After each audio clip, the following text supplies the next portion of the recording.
ঘর, মেয়েটির জীবনে একটা স্বর্গীয় স্বপ্ন, স্বপ্নের স্বপ্ন। অথচ আমার দাদা আমার কাছে সেটা বড় বড় বানিয়ে দিয়েছে। না, শুনবো না, দাদার কোনো কথা আমি আর শুনবো না। আমার স্বামী একাডেমি পুরস্কার প্রাপ্ত, আমি আমার স্বামীর কাছে ফিরে যাব। পালিয়ে যাও, জামাই বাবু পুরস্কারটা পেয়েছে শুনে তোমার দাদা দিকে পাগল করে ছুটে আসছে। আসুক সে ছুটে, আজ আমি তার মুখোমুখি গিয়ে দাঁড়াবো। না না, তুমি তার বুঝতে পেরেছো সবকিছু, তুমি তাই আর দাদা সামনে দাঁড়াতে পারবে না। কেন পারবো না পবনদা? পাহাড় কি ঝড়ের সামনে দাঁড়াতে পারে না? ভাই, ওই ঝড়ের কারণে কখনো কি পাহাড়কে ঢেকে দিতে পারে পবনদা? তুমি ঠিকই বলেছো দিদি ভাই, তুমি ঠিকই বলেছো। তুমি আর দাদা ওর সামনে দাঁড়িয়ে বলবে কেন কেন তুমি তোমার সুখের জন্য আমাকে তুমি তোমার খেলার পুতুল করে রেখেছিলে কেন? হ্যাঁ হ্যাঁ, বলবো বলবো বলবো। কেন কেন তুমি আমার দেহে মনে পেতে চেয়েছিলে ওই সাগর রায়ের ছায়া? আমি একাডেমি পুরস্কার প্রাপ্ত, আমি আমার স্বামীর কাছে ফিরে যাব। ভাস্কর ব্যানার্জিকে আমি গুলি করে মারবো। কেন মারবে দাদা? আজ তুমি তার কাছে হেরে গেছো বলে? না, আমি হারিনি। এই অজিত মুখার্জি জীবনে তখন হারবার জন্য জন্মায়নি। আমার এক প্রকাশক বন্ধু আমার সাথে বেইমানি করে ওই ভাস্কর ব্যানার্জি বই চেপে তাকে পুরস্কার পাইয়ে দিয়েছে।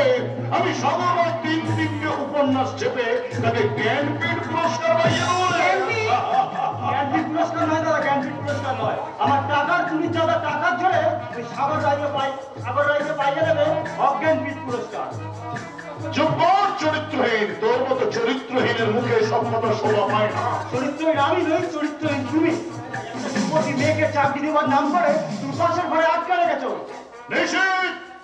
একটা বেকার শিক্ষিত বেকার যুবককে তুমি চাকরি দেওয়ার নাম করে তার হাতে আগ্নেয়াস্ত্র তুলে দিয়েছো। বেশ করেছি, তুলে দিয়েছি।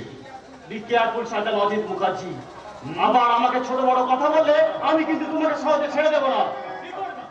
কি করবে দেখি, কি করবি? পুলিশকে খাবার তুমি? পুলিশ তো মিস্টার মুখার্জির কেনা, আর বড় বড় আমরা মিস্টার মুখার্জির চেনা। আরে বাবা, সেই জন্যই তো তাদের মাসে মাসোহারা দিই। আর সেই আমি দিনকে রাত করি। ভাস্কর যে পুরস্কার পেয়েছে তার থেকে শ্রেষ্ঠ পুরস্কার আমি তোমার হাতে তুলে দেবো। দিন দাদা হাতে আপনার পাণ্ডুলিপিগুলো তুলে দিন।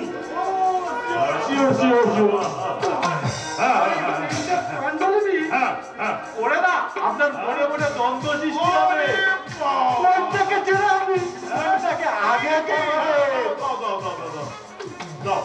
তোমার প্রথম পুরস্কার দাও। এটার নাম হচ্ছে নারী দেহ। নারী দেহ, বাবা! এই নারী দেহর পর তোমার আর কি আছে উপন্যাস? এটার নাম হচ্ছে অপুরন্ত যৌবন। এটা হচ্ছে গোপন গোপন। সাবাস সাবাস সাবাস সাবাস। মুখার্জি, একবার খাতাগুলো খুলে পড়ুন। আরে বাবা, সে পেশের অফিস গিয়ে খুলে পড়বো আমি। না, ঠিক আছে আমি দেখি।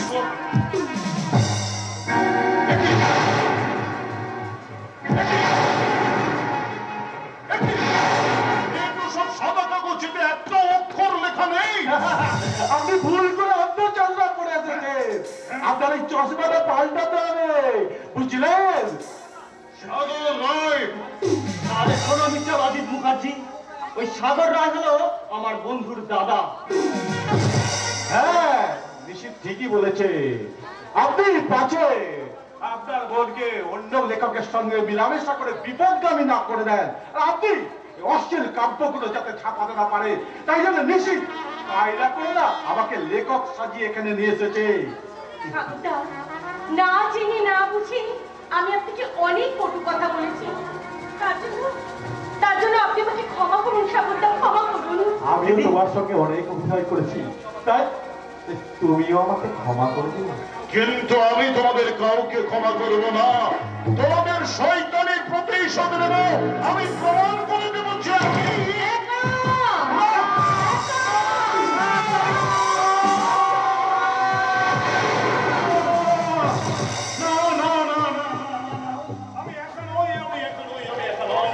আমার অসংখ্য কর্ম কর্মচারীর আছে, আমার বড় বড় ব্যবসায়ী বন্ধুরা আছে, আর আছে আমার ছোট ভাই শ্রমিক, যাকে আমি হাতের খেলার পুতুল বানিয়েছি। এই কে আছিস? আমার জন্য মদ নিয়ে আয়, মদ। তোমার হাতের খেলার পুতুল আপাতত আমি ছাড়ার কেউ নেই, এই মদটা আমি তোমার জন্য নিয়ে এলাম। সুমিত, সুমিত, শোন, আমার যা সম্পত্তি আছে না, সেই সম্পত্তির অর্ধেক তোর নামে লিখে দেবো। তা আমাকে কি করতে হবে দাদা? হ্যাঁ, সাগর, সঙ্গীতা আর পরন্দার উপর দৃষ্টি রাখতে হবে, ওরা কি কি কথা বলিস না। কি তোর এত বড় সাহস? হবে তো, কারণ তোমার হাতের খেলার পুতুলটা আজ থেকে যে মানুষ হয়ে গেছে। এখনো সময় আছে দাদা, এখনই তোমার বাপের পথ থেকে ফিরে এসো, দিদিকে জামাই বাবুর কাছে ফিরিয়ে দাও। না, বেশটাকে ফিরিয়ে নিয়ে আসো, বেশটার কাছে ভুল স্বীকার করো। না, না, না, এই অজিত মুখার্জি জীবনে কখনো ভুল করেনি, তার ভুল নেই। তোমার পায়ের তলার মাটি নেই, টাকা আছে, সোনা আছে। তবে ফাঁকা হয়ে গেছে। তোকে আমি লাথি মারবো রে শয়তান। তুমি যদি আমার দাদা না হতে, অনেক আগেই আমি তোমাকে লাথি মারতাম। আমি নয়, জানোয়ার তুমি। তুমি একটা বাস্ত ঘুঘু। তাই তোমার সর্বাঙ্গে আমি ছিটিয়ে দিয়ে যাচ্ছি আমার সারা জীবনের ঘৃণার থুতু।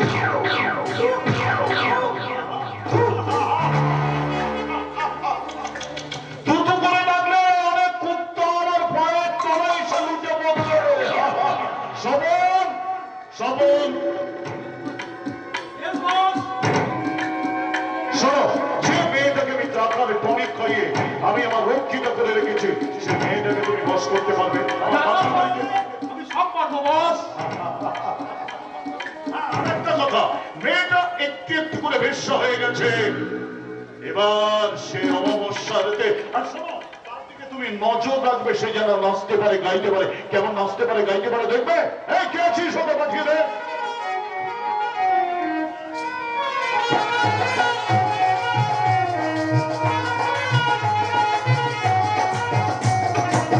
ও আমি মন নিয়ে কি বলবো নাকি শেষে, ও আমি মন নিয়ে কি বলবো নাকি শেষে, পিড়িতের আগুন তোরা নিভিতে নাই এসে, পিড়িতের আগুন তোরা নিভিতে নাই এসে, মন নিয়ে কি বলবো নাকি শেষে, ও আমি মন নিয়ে কি বলবো নাকি শেষে, পিড়িতের আগুন তোরা নিভিতে নাই এসে, পিড়িতের আগুন তোরা নিভিতে নাই এসে, মন নিয়ে কি বলবো নাকি শেষে, ও আমি মন নিয়ে কি বলবো নাকি শেষে, ও আমি মন নিয়ে কি বলবো।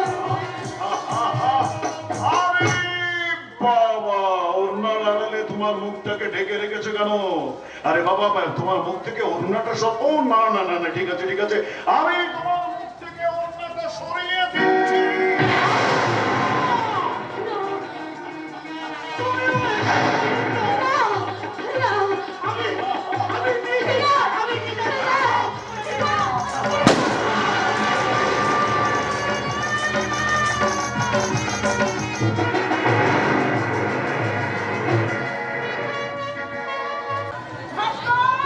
কোথায় গেল ছেলেটা? আমার জন্মদিনে এই সমস্ত নিমন্ত্রিত অতিথিরা এসেছিল, তারা তো খেয়ে দিয়ে কখন চলে গেছে।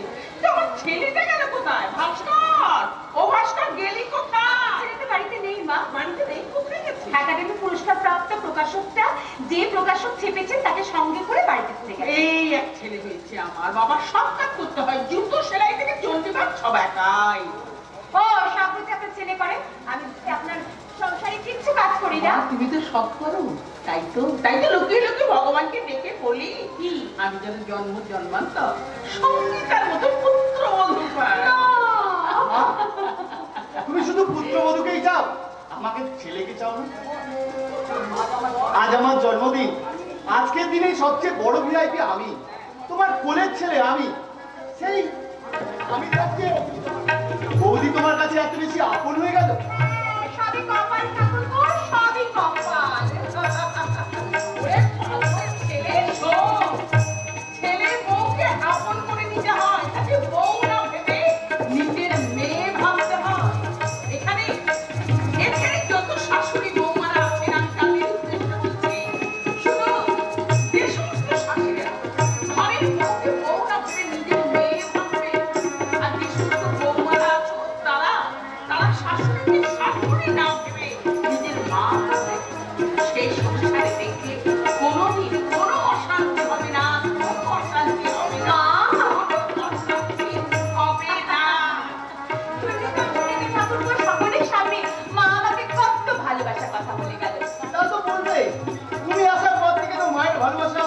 দুভাগ হয়ে গেছে। কিন্তু তোমার যখন বিয়ে হবে তখন যে মায়ের ভালোবাসা আরেকবার ভাগ হয়ে যাবে, তখন তুমি কি করবে ভাই?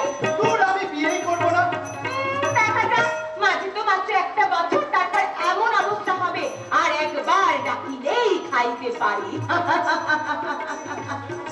সে তুমি যতই বলো বৌদি, বিয়ে আমি করবোই না। কিন্তু মায়ের যদি কষ্ট হয়, তুমি যদি দেখে শুনে ভালো মেয়ে দেখে দিতে পারো, আর দাদা যদি বলে এই আমার তোকে এই মেয়েকেই বিয়ে করতে হবে, তখন কি আমি দাদার কথা অগ্রাহ্য করে থাকতে দাঁড়াও, পারি? তবে রে শয়তান, পেটে পেটে তোমার এত, তোমার দাদাকে তোমার সমস্ত কথা আমি বলে দেবো। না বৌদি, দাদাকে তুমি এইসব কথা বলো না, বলার সময় হলে বলো। আগে আমার সঙ্গে যাওয়ার নিজ বরের জন্ম।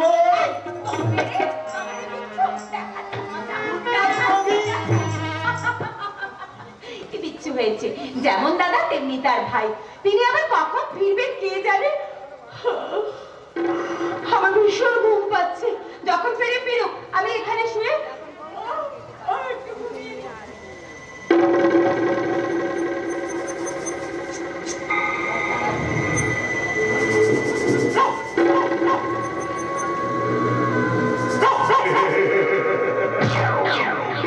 ঘুমিয়ে পড়েছে। ভাস্করের বাড়ির সবাই ঘুমিয়ে পড়েছে, শুধু লেবু গাছের আড়ালে লুকিয়ে বসে জেগে আছি আমি। কারণ ভাস্কর ব্যানার্জি জীবন থেকে শয়তানি মেয়েটাকে সরিয়ে দিতে হবে। কিন্তু সরিয়ে নিয়ে যাবার আগে ওর দেহটাকে ভোগ করার জন্য আমার বাগান বাড়িতে নিয়ে যাব। তারপর ওকে খুঁজে না পেয়ে ভাস্কর ব্যানার্জির উপন্যাস লেখা চিরকালের জন্য বন্ধ হয়ে যাবে।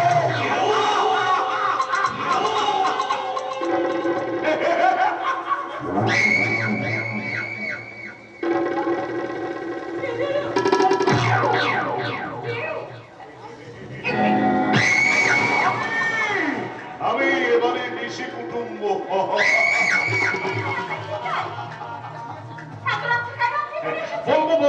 বলবো আমি কেন এসেছি, কি জন্য এসেছি, কি কারণে এসেছি, সব বলবো। আমি চাপের কথা কিছু বলতে পারছি না, বেরিয়ে যান। আমি এমনি বেরিয়ে যাবো না তো, তোমাকে সঙ্গে করে নিয়ে তারপর যাবো। কি বলছেন আপনি? আমার মান সম্মান ধুলোর সাথে মিশিয়ে দিয়েছে। তোমার স্বামী ভাস্কর ব্যানার্জি মতো সমস্ত ব্যবসা বন্ধ করে দিয়েছে, তাই তোমাকে চুরি করে নিয়ে গিয়ে তার নেতার হাতটা আমি করছি। আমি কিন্তু চিৎকার করবো।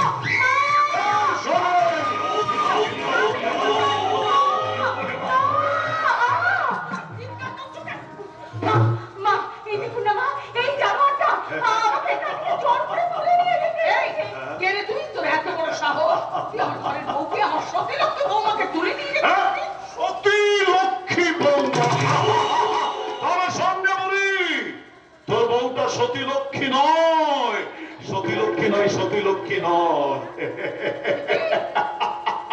শুনবে ভাস্কর, তোমার ছেলে ভাস্কর যে পরিচয়টা দেয়নি আমি সেই পরিচয় দিচ্ছি। শোনো, ও একজন দেহ প্রসারিণী কণিকা, সঙ্গীত নয়, ওর নাম কন্যা। তোমার সাথে অভিনয় করেছে, তোমাকে ঠকিয়েছে। ও সঙ্গীতা নয়, না, প্রসারিণী কণিকা।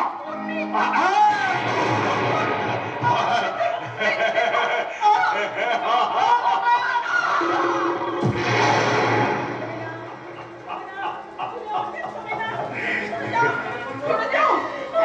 ভাস্কর, আমার ভাস্কর, আমার সঙ্গে হ্যাঁ, অভিনয় করেছে।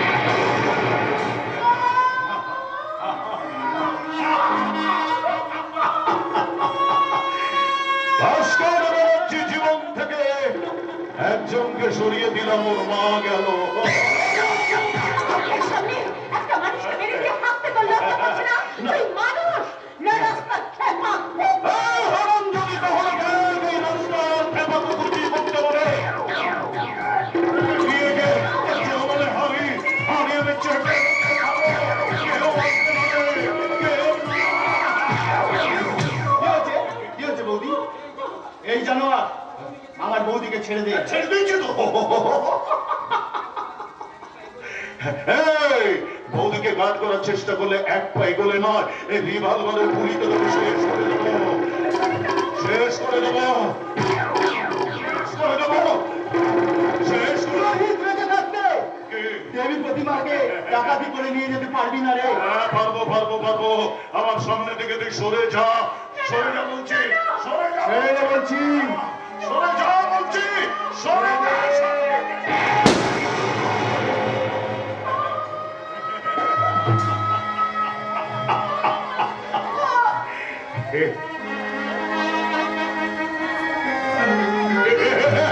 ভাস্করের মা বললো, ভাস্করের ভাইটাও বলল গুলিতে, আর বলতে অজ্ঞান হয়ে গেল।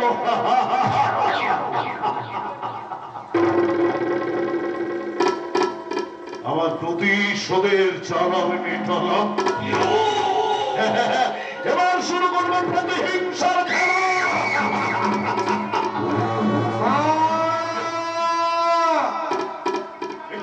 কে যেন আসছে। তাহলে ভাস্কর নিঃশ্বাসে না, আমাকে এখান থেকে পালাতেই হবে। আমি পালিয়ে গিয়ে ওদের গ্রামের যে লেবু গাছে আমি লুকিয়ে থাকবো। আমি বলবো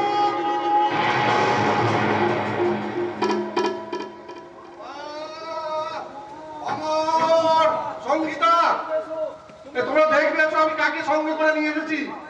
বাবা এসেছে, বাবা। 12 বছর পরে আমাদের বাবা আবার ফিরে এসেছে। কি হলো, কারো সারা পাচ্ছে না কেন? সারা কি করে দেবে বাবা? বাবা দেখছিস না, ওরা সব ক্লান্ত হয়ে ঘুমিয়ে পড়েছে। বৌমা, ও বৌমা,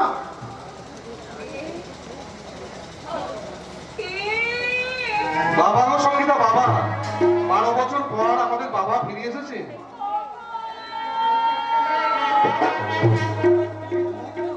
হঠাৎ তুমি কেঁদে উঠলে কেন বৌমা? আমি তো তোমাদের আশীর্বাদ করতে এসেছি।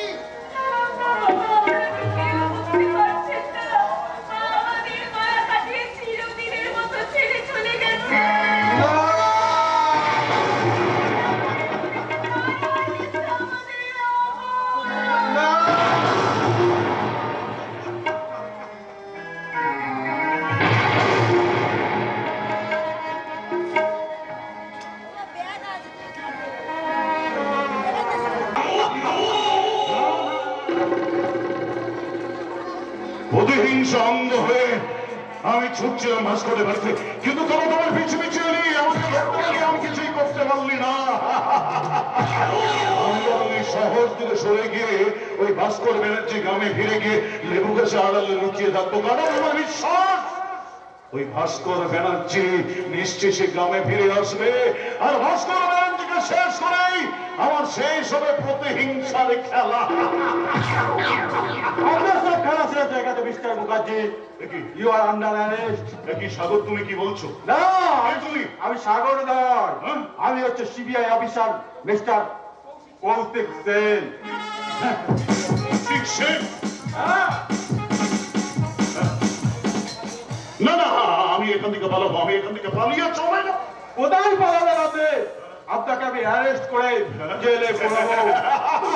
এই অজিত মুখার্জিকে অ্যারেস্ট করে জেলে ঢোকানোর মতো ভারতবর্ষে এখনো জেল তৈরি হয়নি।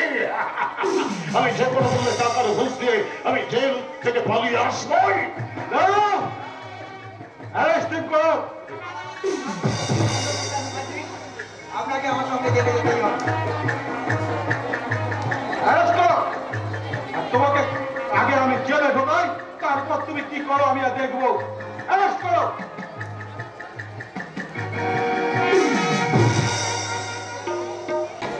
ব্রহ্ম মুহূর্তে ব্রহ্মার প্রবেশ। ব্রহ্মই হচ্ছে জ্ঞান, আর জ্ঞানই হচ্ছে ব্রহ্ম। সাহিত্যের নেশায় সমাধিত হয়ে সমাজ সংসারে পাকে পাকে হচ্ছে মৃত্যুর ভাগ্য। খেলা চলছে খেলা, তাই আমি ভাস্করের বৌমাকে নিয়ে নতুন খেলা খেলছি। খেলেছো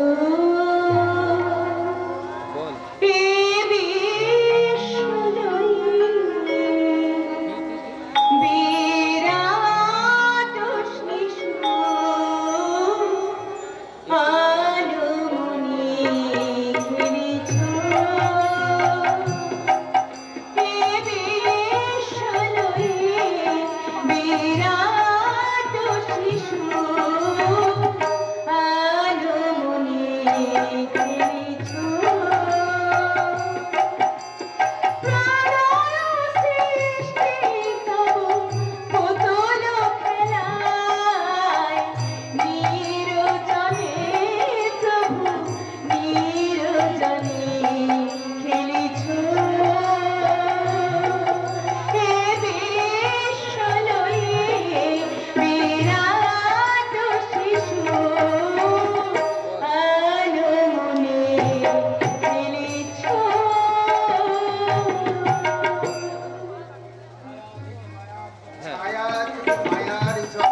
ঠাকুর ঘরে গিয়ে আহ্নিক করতে বসো। আমি তোমার আহ্নিকের সমস্ত জোগাড় করে রেখে এসেছি। একটা কাজ করতে পারবি মা? বাবা, কোষার এই গঙ্গা জলটা ফেলে দিয়ে আজ করার তোর চোখের জল দিয়ে আমার এই কোষাটাকে ভরে দিতে পারবি? বাবা, তোদের এই কোষার জলের পরিবর্তে তোদের এই চোখের জল দিয়ে আমি মনের সুখে আহ্নিক করতে বসবো। বাবা, মাগো, তুমি তো কোনোদিন বাবার কান্না শুনোনি। আজ একবারে সংসারে ফিরে এসে তুমি বাবার কান্না দেখে যাও। মাগো, তুমি বাবার কান্না দেখে যাও। গঙ্গা, আজ তুমি আমাকে গঙ্গা বলে ডাকলে কেন? তুমি আমার কুসংস্কার জন্য সমস্ত মনের ময়লাগুলোকে দূর করে দিয়েছো বলে। আমি তুমি যেমন আমার সাহিত্য সৃষ্টির প্রেরণা দিয়েছো, তেমনি আমার মায়ের মৃত্যুতে কেঁদেছো। মায়ের চোখের জলে তুমি আর চোখের জল তুমি ফেলেছো, কিন্তু আমি তোমাকে কিছু দিতে পারিনি। পর্বত বলছে, পৃথিবীকে আমি কি দিয়েছি? গঙ্গা। ফুল বলছে, বাতাসকে আমি কি দিয়েছি? কি বললে? এক টুকরো খাঁটি চন্দন কাঠ ক্ষয়ে ক্ষয়ে নিঃশেষ হয়ে বলছে, আমি কি দিয়েছি? এক পূজারিণীকে। তুমি জানো না? তুমি জানো না লেখক, তোমার পর্বতের মতো চরিত্রের দৃঢ়তা আমার মনের পৃথিবীকে কিভাবে ধরে রেখেছে। আর সবশেষে একটা কথা বলি, তুমি আমার স্মৃতিতে সিঁদুর দিয়ে আমার নারী জন্মকে সার্থক করে তুলেছো। না না, তোমার নারী জন্ম এখনো সার্থক হয়নি। আমার বাবা আমাকে বলেছে, ওরে মূর্খ ভাস্কর, তুই পুরুষ হয়ে প্রকৃতিকে ঠকিয়েছিস। তাই আমি চাই তুমিই হবে আমার সন্তানের মা। আপত্তি করো না গঙ্গা, আপত্তি করো না। আমার বাবার আদেশ যে বাবা এখন আমার সংসারে হিমালয় পর্বত। কিন্তু গঙ্গা যদি কখনো কোনোদিন হিমালয়ে থেকে মাটিতে ছড়ে পড়ে, আমি মূর্খ হৈরবতের মতো গঙ্গার দিকে ভেসে না গিয়ে আমি জটাই গঙ্গাকে ধারণ করব। কিন্তু সমাজ ভগীরথ যদি লুকনো গঙ্গাকে দুর্ভাগ্যের পাতালে নিয়ে যায়, আমি পাতালে গিয়ে কপিল মুনির আশ্রমে যাব। কপিল মুনি আমার কপালে কি সে সুখ সইবে?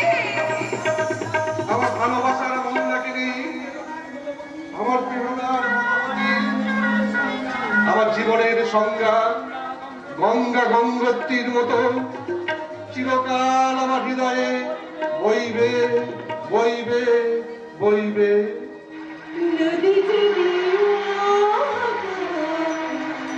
কালো টান তোলে, ধীরে ধীরে বারে ধীরে ধীরে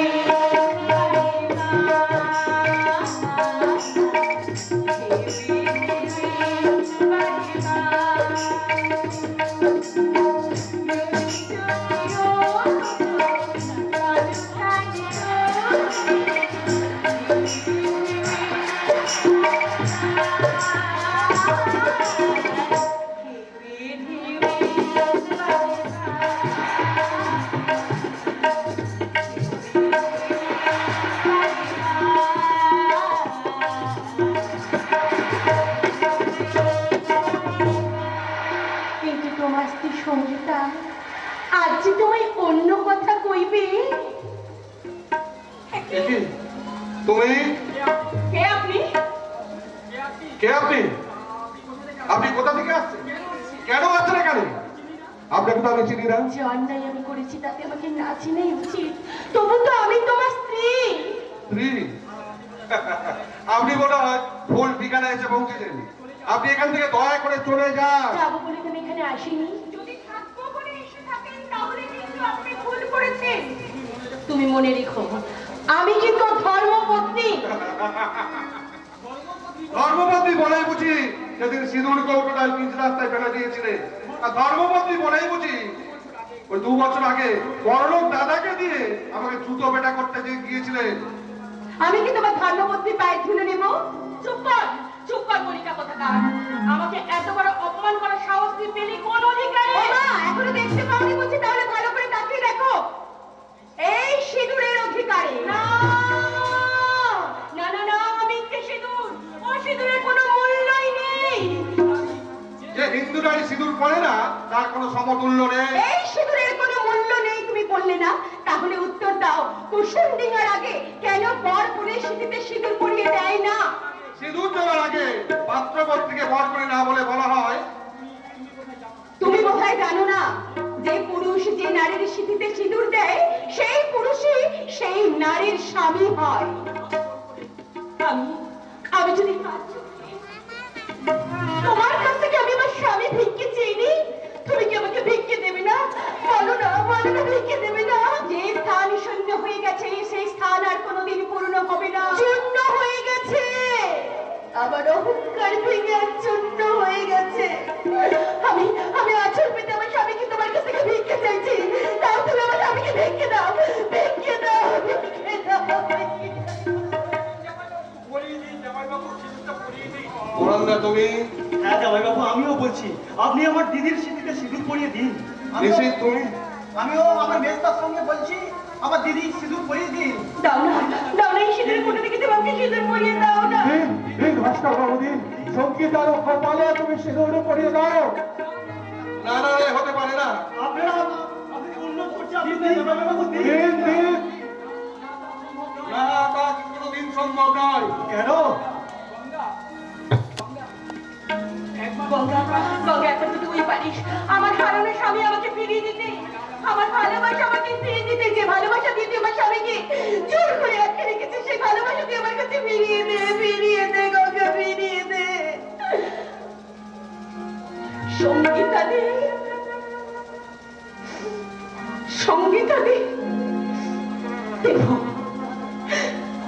দেব। না না, এ হতে পারে না। একটা আকাশে কোনদিন দুটো চাঁদ থাকতে পারে না। দুটো চাঁদ থাকতে না পারলেও দুরকম চাঁদ তো থাকতে পারে। হ্যাঁ গো লেখক বাবু, তুমি কি দেখনি ফেলিকে ফোটা জ্যোৎস্না রাতে ধবে আকাশে বুকে পূর্ণিমার চাঁদ ওঠে, তার ঠিক কিছুদিন পরে দিক চক্রাবলে পশ্চিম আকাশে দ্বিতীয় তিথির এক ফলে চাঁদ ওঠে। মানে সেই দ্বিতীয় চাঁদের মতো পশ্চিম আকাশে চলে যাব। গঙ্গা যে ফোটার টান লেগেছে গো বাবুরা, খরস্রোতা গঙ্গার দুই পারে উড়ে বেড়াচ্ছে অসংখ্য স্মৃতির পাখিরা। খরস্রোতা গঙ্গা আজ এগিয়ে যাবে নতুন আলোর মোহনার দিকে। গঙ্গা, না না গঙ্গা, তোমাকে আমি আমার জীবন থেকে হারাতে দেবো না। তুমি আমার প্রেরণা, তুমি আমার চেতনা, তুমি আমার ভালোবাসা।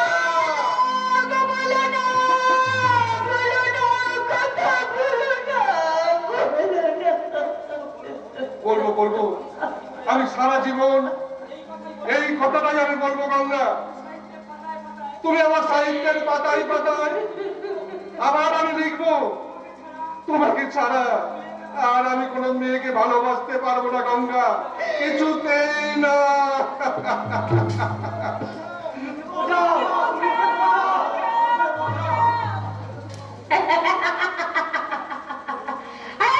কি হলো গো বাবু, কি হলো? কান্না ভেঙে বলে একদম চলবে? দেওয়া কোনো লাভ হবে না। অনেকগুলো মাসের অনেকগুলো টাকা কিন্তু সালা বাকি পড়ে আছে। আমি আমার কাছ থেকে ধারে কারবার করি না। হ্যাঁ, ধার করা ভাতারে সোহাগ দেখতে পাচ্ছি না।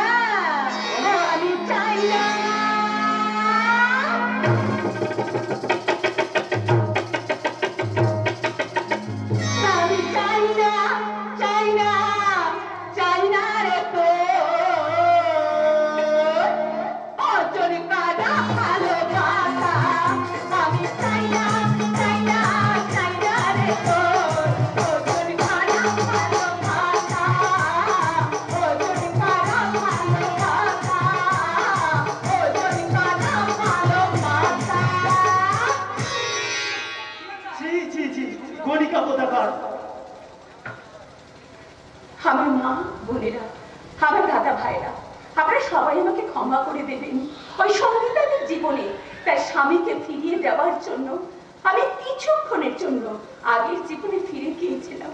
আপনারা সবাই বলুন না, এছাড়া আমার কি কোনো অন্য উপায় ছিল?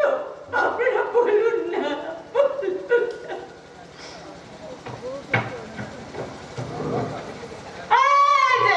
এই যে বাবু মশাই, হ্যাঁ সব পেয়ালা করে কোনো লাভ হবে না। হ্যাঁ, তোমার বইয়ের এই সিঁদুর কত থাকে? তোমার বইয়ের স্মৃতিতে সিঁদুর পরিয়ে প্রমাণ করে দাও যে কোন পুরুষ যদি কোন নারীর স্মৃতিতে সিঁদুর পরায় তাহলে সেই পুরুষই হয় সেই নারীর স্বামী। নাও ধরো। আর আমি যাই, তোমরা সুখ নিয়ে যাও, শান্তি নিয়ে যাও। আমি তোমাদের ব্যথা বেদনাকে বুকে করে নিয়ে এগিয়ে যাই নতুন আলোর মোহনার দিকে। ও গঙ্গা তুমি, ও গঙ্গা বইছো কেন? বৃষ্টির রোদ পারে অসংখ্য হাহাকার শুনে নিঃশব্দে নীরবে। ও গঙ্গা তুমি, ও গঙ্গা বইছো কেন? বৃষ্টির রোদ পারে অসংখ্য মানুষের হাহাকার শুনে নিঃশব্দে নীরবে। ও